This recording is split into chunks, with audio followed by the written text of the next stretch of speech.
روزے کو کمال تک پہنچانے کے لیے 4 چیزوں کو چھوڑنا ہوگا. 4 چیزیں اگر ہیں، نہیں ہیں تو مبارک، ہیں تو چھوڑنا ہوگا. میرے نبی نے فرمایا جو شراب پیتا ہے اس کا روزہ اوپر نہیں جاتا ہے. تو اگر کسی کو عادت ہے توبہ کرے.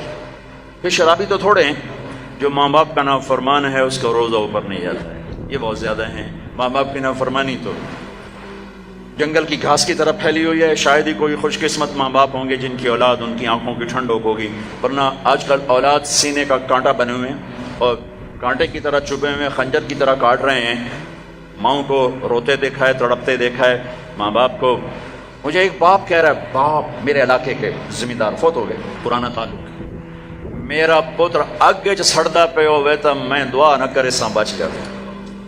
ہاں میرے سامنے بیٹھ کے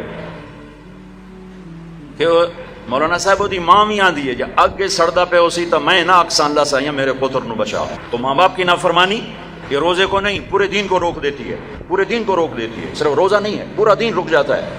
ایک صحابی علقمہ رضی اللہ تعالیٰ عنہ، ان کی بیگم کا پیغام آیا کہ میرے خامن مر رہے ہیں، کلمہ نہیں پڑھا جا رہا. صحابی جن کے بارے میں اللہ کہتا ہے کلن وعد اللہ الحسنى، میرے محبوب تیرا ہر صحابی جنتی. وعدہ کیا نا، وعدہ. ان کی خطائیں معاف، یہ نہیں کہ ان سے گناہ نہیں ہوئے تو ہم نے معاف کر دیا، آپ کی توفیل معاف کر دی. تو آپ دوڑے ہوئے گئے، کہا بیٹا کلمہ پڑھو. کہا جی نہیں پڑھا جا رہا، بول رہے ہیں کلمہ نہیں پڑھا جا رہا. آپ نے پوچھا ماں باپ میں کون ہے؟ کہا جی ماں. آپ نے پوچھا ناراض ہے؟ کہا جی ناراض ہے. ہم بولو وہ آ گئی. تو آپ نے پوچھا علقمہ کی ماں تم ناراض ہو بیٹے سے؟ کہا جی ناراض ہو. کیوں ناراض ہو؟ اب وجہ سننا، آج کل کی وجہ نہیں، وجہ سننا. کہ یا رسول اللہ میرا بچہ بہت نیک ہے، رات کا اٹھنے والا تھا، دن کا روزے والا تھا، لیکن مجھ سے بات بدتمیزی سے کرتا تھا، سخت لہجے میں بولتا تھا.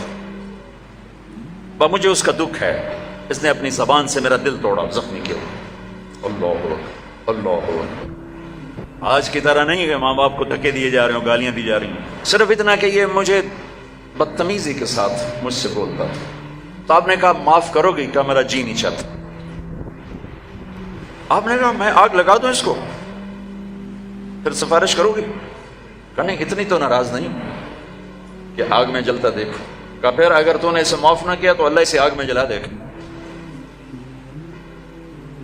کہا اچھا میں معاف کرتی ہوں، میں معاف کرتی ہوں.